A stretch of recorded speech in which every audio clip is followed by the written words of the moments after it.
Hari Senin, Iran memulai prosesi pemakaman Ayatollah Ali Khamenei di Teheran yang tewas dalam serangan udara pada perang awal lawan Israel dan Amerika Serikat 28 Februari 2026.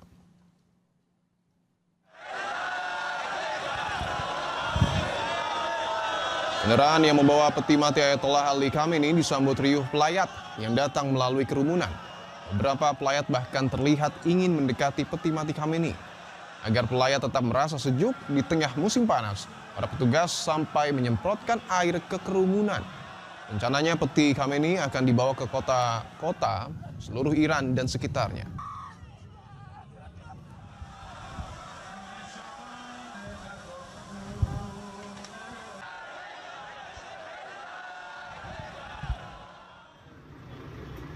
Beberapa jam sebelum proses pemakaman pemimpin tertinggi Iran, Ali Khamenei, sekelompok orang yang berduka berkumpul di jalan-jalan. Karena pemakaman akan berlangsung selama beberapa hari ke depan, ruang udara, jalan, dan aktivitas sehari-hari di Teheran dihentikan untuk memberi penghormatan terakhir kepada pemimpin Iran, Ayatollah Ali Khamenei.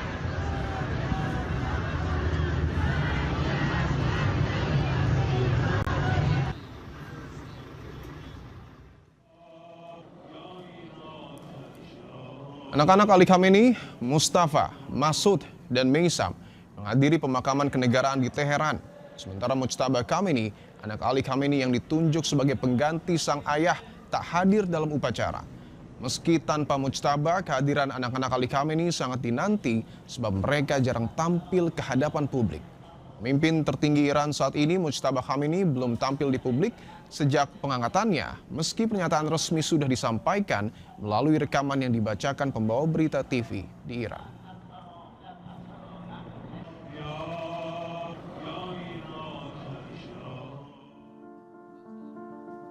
Sementara itu, Duta Besar Republik Indonesia di Teheran, Roliansyah Sumirat, hadir dalam upacara penghormatan dalam pemakaman Ali Khamenei pada Sabtu lalu.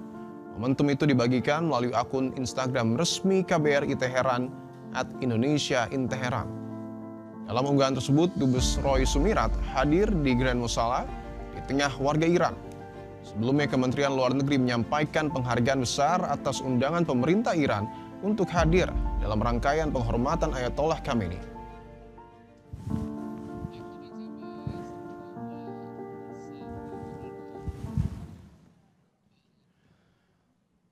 Warga Iran memadati Grand Musala di Teheran pada Minggu waktu setempat. Warga datang untuk mengikuti upacara penghormatan bagi mendiang Ali Khamenei.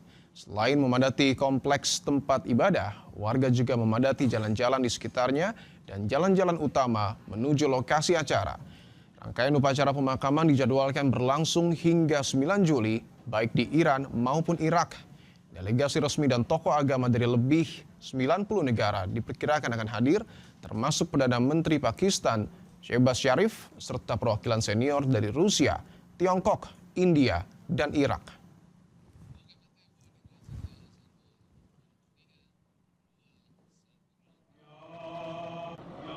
Hormati pemakaman Ali Khamenei, Presiden Trump memberi waktu seminggu kepada Iran untuk bergabung. Lalu apa antisipasi Iran yang masih menghadapi ancaman perang di tengah kedukaan dan mengapa Mujtaba tak hadiri pemakaman?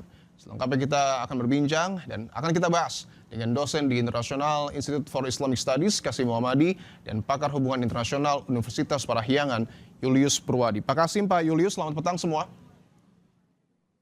Ya, selamat petang. Baik, saya ingin ke Pak Qasim terlebih dahulu. Pak Qasim, Anda tadi mengikuti prosesi pemakaman. Seperti apa suasana di Teheran, Pak Qasim? Iya, Bismillahirrahmanirrahim. Setelah 2 hari masa berkabung di Masjid Agung Tehran, hari ini upacara iringan jenazah pemimpin Iran yang syahid Ayatollah Sayyid Ali Khamenei dilaksanakan di Tehran. Upacara dimulai secara resmi pada pukul 6 pagi, namun banyak dari para pecinta beliau itu sudah hadir di lokasi sejak semalam. Salah satu orang yang saya ajak bicara sudah berada di jalan sejak pukul 2.30 dini hari. Rute prosesi iringan jenazah ini juga melewati jalan terbesar di Tehran dengan panjang sekitar 12 km. Dan diperkirakan sekitar 20 juta orang akan ikut serta dalam upacara ini. Tampaknya ini akan menjadi upacara pemakaman terbesar dalam sejarah. Oke, dan betul bahwa tadi sudah disampaikan ya, ini iring-iringan membawa jenazah Ali Khamenei dari Teheran menuju ke Qom. Nah, sesampai di sana nanti agendanya seperti apa, Pak Kasim? Apakah tetap akan ada delegasi-delegasi yang diterima yang akan datang, atau mungkin ini akan hanya pejabat di internal Iran saja? Iya, dari mana-mana, dari negara-negara lain juga ada banyak yang sudah serta ikut atau akan serta ikut dalam pemakaman ini, baik di Tehran ataupun di Qom ataupun di Mashhad.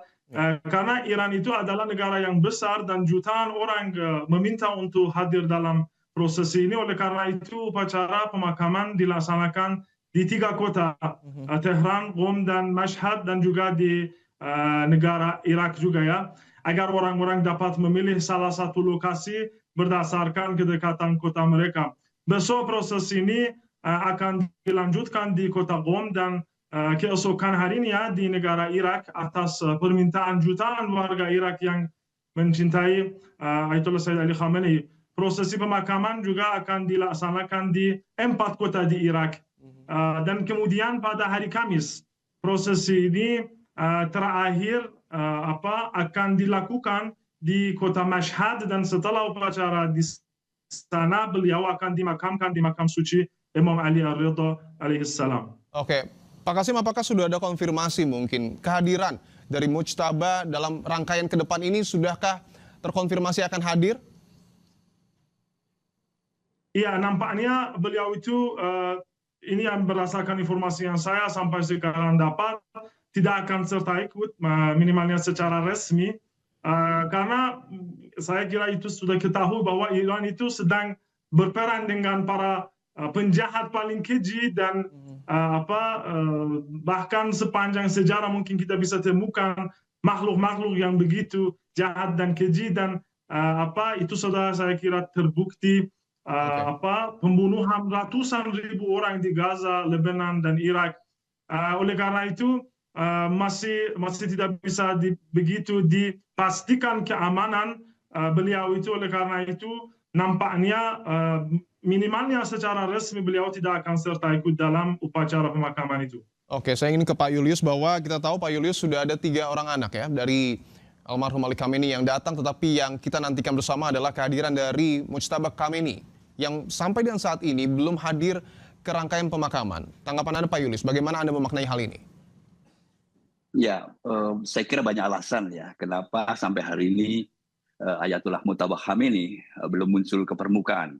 Dan salah satu yang saya curigai adalah kekhawatiran bahwa begitu nanti dia tampil di publik, lalu kedeteksi oleh satelit Amerika Serikat, dan hal yang sama akan dilakukan persis pada tanggal 28 Februari. Kalau kita ingat 28 Februari, satelit Amerika Serikat kan menemukan di mana posisi Ayatollah Ali Khamenei. Dan itu alasan kenapa kemudian rudal diluncurkan dan perang dimulai pada waktu itu. Jadi salah satu yang saya curigai, sekalipun Pak Kasim tidak cerita tadi, barangkali adalah karena kekhawatiran situasi masih dalam situasi perang, dan Amerika Serikat sedang menunggu posisinya ada di mana. Begitu dia nanti muncul akan terus diikutin posisinya dan pergerakannya.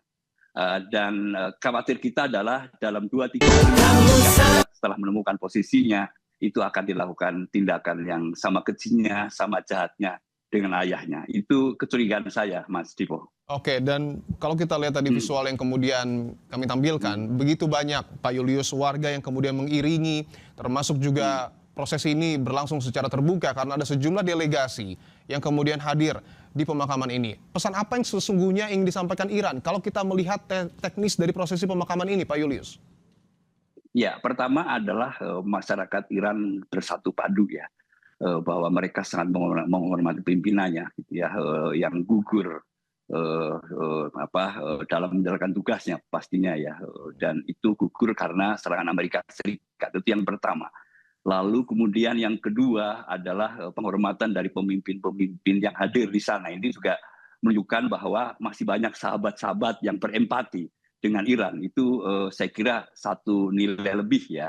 Dan kita tadi dicatat ada sekitar 90 wakil dari berbagai macam negara yang hadir, termasuk banyak pemimpin-pemimpin besar ya. Misalnya Perdana Menteri Pakistan, Shehbaz Sharif hadir, lalu kemudian Presiden Tajikistan, Emomali Rahmon hadir, kemudian juga dari Armenia, negara tetangga Georgia juga hadir, kemudian dari Rusia mengirimkan Dmitry Medvedev, pemimpin besar juga sebelumnya, dan banyak lagi. Jadi dalam suasana duka yang sangat mendalam gitu ya, Iran bersatu padu, kemudian juga mendapat dukungan yang cukup penting ya dari negara-negara tetangga, termasuk juga dari Indonesia yang juga diwakili oleh duta besar.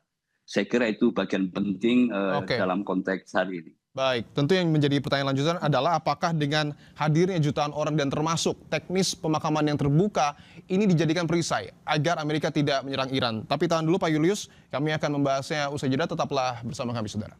Kita masih bersama dengan Pak Julius Purwadi dan juga Pak Kasim Muhammadi. Saya ingin ke Pak Julius terlebih dahulu. Pak Julius, bahwa tadi kita sudah bahas, ada begitu banyak orang yang kemudian mengikuti prosesi pemakaman dari Ali Khamenei, termasuk juga delegasi yang hadir di sana.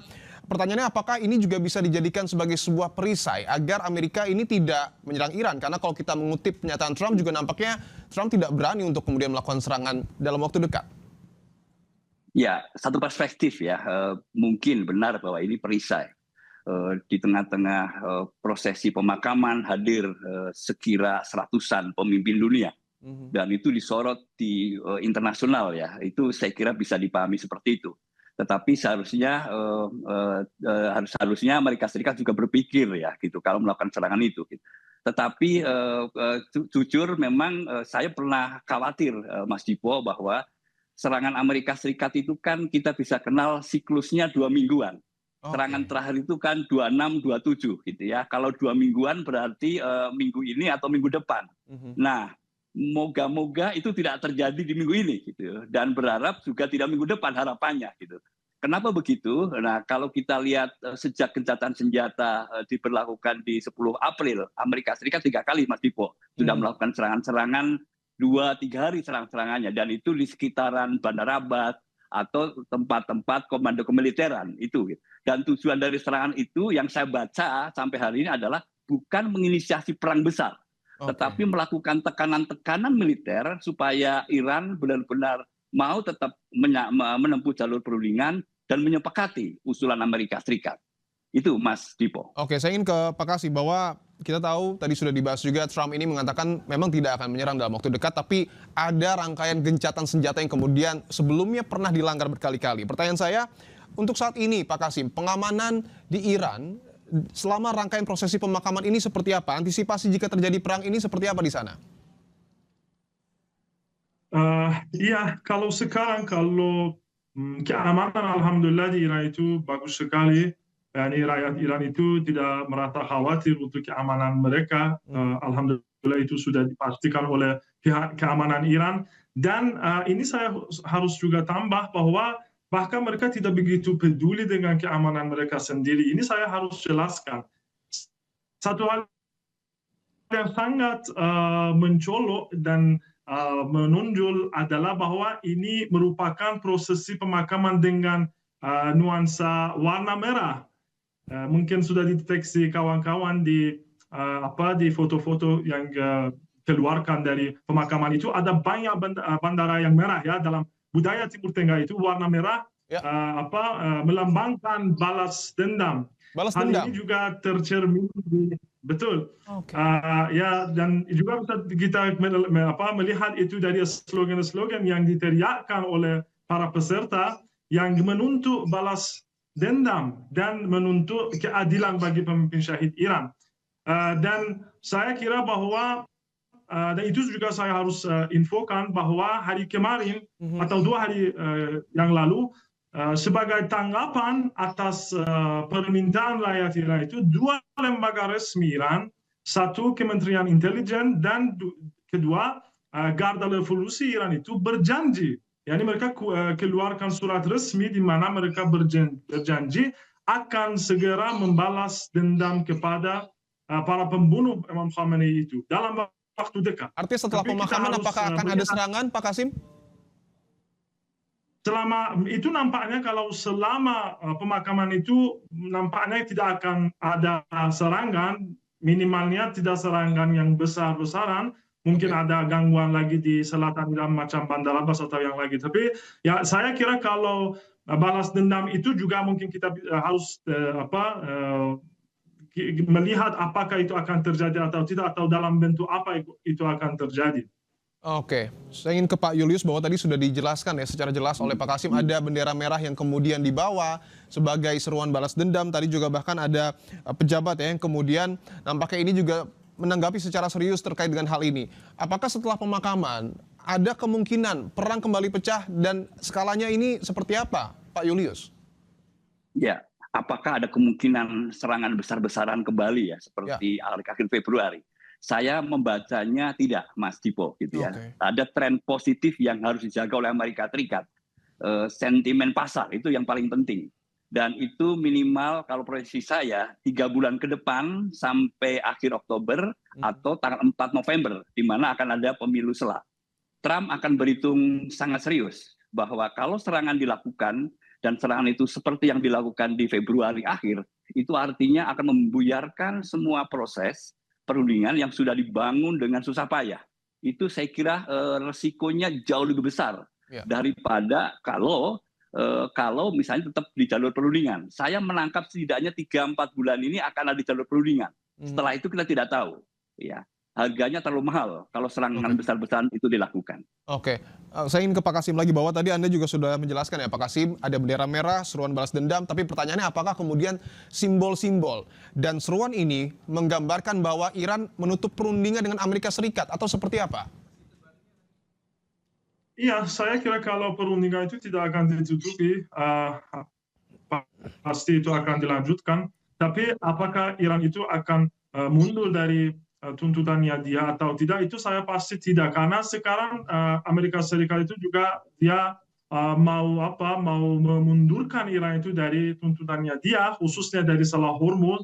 Kita ketahui bahwa ada jalur baru di selatan Selat Hormuz itu dari negara Oman yang dibuka oleh Amerika Serikat. Sekarang ada sebagian tanker ataupun kapal-kapal mereka melewati sana, dan Iran sudah umumkan sebelum pemakaman Imam Khamenei itu, Iran sudah umumkan bahwa Iran tidak akan tahan diri mengenai masalah itu, dan kendalinya Selat Hormuz itu pasti akan tetap di bawah kekuasaan Iran, dan pasti itu dilonggar sama Amerika Serikat. Dan saya kira itu mungkin akan membuat pertempuran lagi, mungkin pertempuran yang kecil, tidak begitu besar, tapi masih itu tidak akan, saya tidak pikir itu akan menjadi akhirnya pertempurannya Iran dan Amerika Serikat. Oke, saya ingin ke Pak Julius, mungkin ini akan menjadi pertanyaan terakhir bahwa kita tahu masih ada hitung-hitungan kemungkinan bahwa perang akan terjadi melihat skala ataupun seruan balas dendam dari Iran, termasuk juga apa yang kemudian disampaikan oleh Trump. Pertanyaan saya, seberapa penting, seberapa mendesak Mujtaba Khamenei ini muncul ke hadapan publik untuk kemudian mungkin menekan eskalasi yang kemudian terjadi? Ya, seberapa penting ya Mujtaba Ali Khomeini muncul ya. Saya kok melihat ya, sekalipun dia tidak muncul, dia sudah menyatukan semua elemen masyarakat, termasuk juga pejabat politik di pemerintahan, di parlemen, dan bahkan juga IRGC. Itu jauh lebih penting daripada dia muncul hanya sekedar simbol. Rakyat Iran yang saya pahami, termasuk Mas Kasim, saya kira juga sudah tahu betul. Dia tidak muncul, tetapi semangatnya, gitu ya, apa yang disampaikan itu kan juga sudah menyatukan seluruh elemen. Nah, Mas Dipo, terakhir, hari ini kan mengingatkan bahwa perang Amerika Serikat dan Iran, serangan Amerika Serikat Israel ke Iran, itu harganya sudah sangat besar ya. Harganya adalah wafatnya pemimpin besar ya, pemimpin tertinggi. Dan kita harus pahami situasi ini. Jadi seolah-olah kalau tadi disebut simbol merah sebagai balas dendam, itu menunjukkan bahwa Iran harus benar-benar mendapatkan bayaran yang setimpal dari korban yang mereka harus tanggung, yaitu meninggalnya Ayatullah Ali Khomeini. Jadi semua poin-poin yang dijanjikan oleh Amerika Serikat harus dipenuhi oleh Amerika Serikat. Dan itu pun sebenarnya tidak setimpal. bayarannya, tetapi minimal itu yang harus dipenuhi oleh Amerika Serikat kalau mau perang ini berakhir. Oke, terakhir untuk Pak Kasim, bahwa tadi sudah disampaikan ada seruan balas dendam, tapi juga masih ada jalur negosiasi yang kemudian dilakukan oleh Iran dan juga Amerika Serikat. Tapi secara garis besar, harapan dari masyarakat Iran ini sebenarnya seperti apa? Apakah memang ingin konflik ini segera selesai dengan Amerika Serikat dan Israel atau seperti apa, Pak Kasim? Pasti harapan kami ini rakyat Iran itu kalau tension itu ataupun pertempuran itu berakhir, pasti itu harapan kami. Tapi apakah kita percaya itu akan berakhir atau tidak, ya pasti orang Iran itu hampir mungkin kurang tahu, mungkin 80% mereka tidak percaya itu akan berakhir dengan perundingan atau negosiasi, karena itu sudah terbukti negosiasi dan perundingan sama pihak Amerika Serikat itu tidak akan beruntung kepada salah satu negara, kecuali ada di atasnya ada kekuatan yang cukup besar sehingga bisa memastikan hak-haknya itu dikembalikan ke negara-negara itu. Oleh karena itu saya ya pasti kalau harapan ya itu perang itu insya Allah berakhir. Tapi kalau tidak dipastikan tuntutan Iran itu, hak-haknya Iran itu, warga Iran dan militer Iran, pimpinan Iran itu mereka sudah siap untuk melanjutkan perjuangan mereka. Oke, tentu kita doakan bersama agar perang di Timur Tengah segera berakhir. Terima kasih Pak Kasim Muhammadi dan juga Pak Julius Purwadi telah bergabung di Kompas Petang.